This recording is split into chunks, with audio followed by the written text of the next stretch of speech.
Hey, I'm Russ Frushtick, and today I want to talk to you about how Nintendo brings life to a game world, in this case, Donkey Kong Country Tropical Freeze.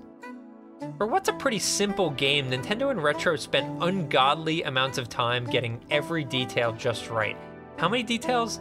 Really way too many to count, but I'm going to try.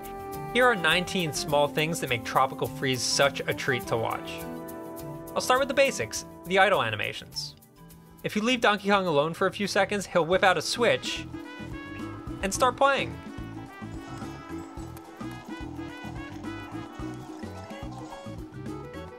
Meanwhile, his handful of pals each have their own idle animations, of course, which you can see when you play in co-op.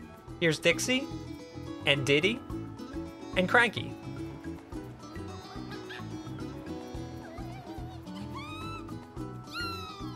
But we're not done.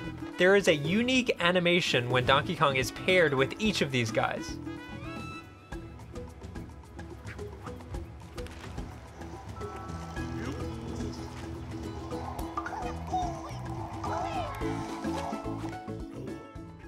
Lastly, the Switch version has a new playable character, Funky Kong, who has his own set of idle animations.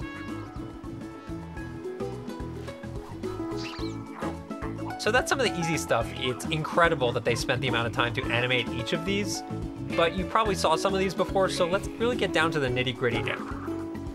Donkey and Funky Kong both have different ways of moving around the world. You see this in a variety of ways, but here's one of them. Check out this dive. Donkey does a graceful swan dive, whereas Funky does, I guess, an extreme cannonball, which is pretty fitting for his persona. But again, the fact that these are different did not need to be in the game, but it is, and it's great. Speaking of the difference in Kongs, note Funky's fur, which is actually way more lush and bouncy than Donkey Kong's.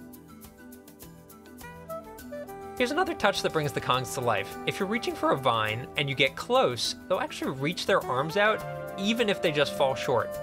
Didn't need to be in there, but it really does give them a sense of liveliness and intelligence that you wouldn't see if they just kind of fell flat. Another small detail, if you've been sitting in a barrel for a while, the Kongs will poke their heads out to see what the deal is. Awesome. On certain dark levels, you'll just see the silhouettes of the characters, but their identifiable characteristics like Donkey's tie or Diddy's hat shine through. Really neat. Cranky Kong has some of the best animations of the game, including this one where he tries to balance while Donkey is rolling, and also this one where his beard flows upwards whenever Donkey is falling.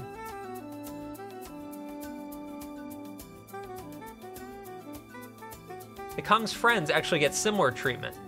Rambi the Rhino, for example, huffs and puffs when you hop off his back, but it's not just the Kongs and their friends that bring life to this world, it's really everything. Check out this bubbling diver's helmet that spits out air underwater. It's super subtle, but that extra clank when it closes makes a big difference, giving it the feeling of weight and life. The enemies also bring life to this world. Watch this Grasshopper. In most games he might just jump up and down, typical.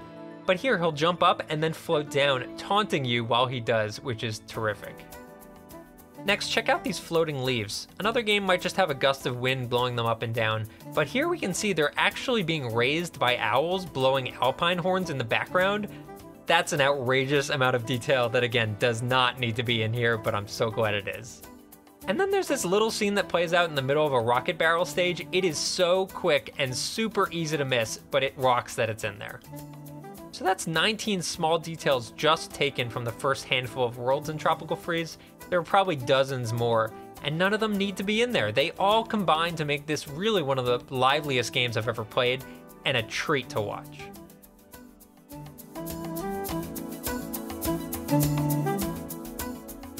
Hey, thanks for watching and letting me geek out about Nintendo animations for a little while. I could literally do it all day. If you dug that, you might also enjoy this video where the voice of Kratos tells dad jokes, which is spectacular. There's also this really cool video from our friends at Eater where they explain why banana candy tastes nothing like bananas. Perfect for the Donkey Kong family. Thanks for watching.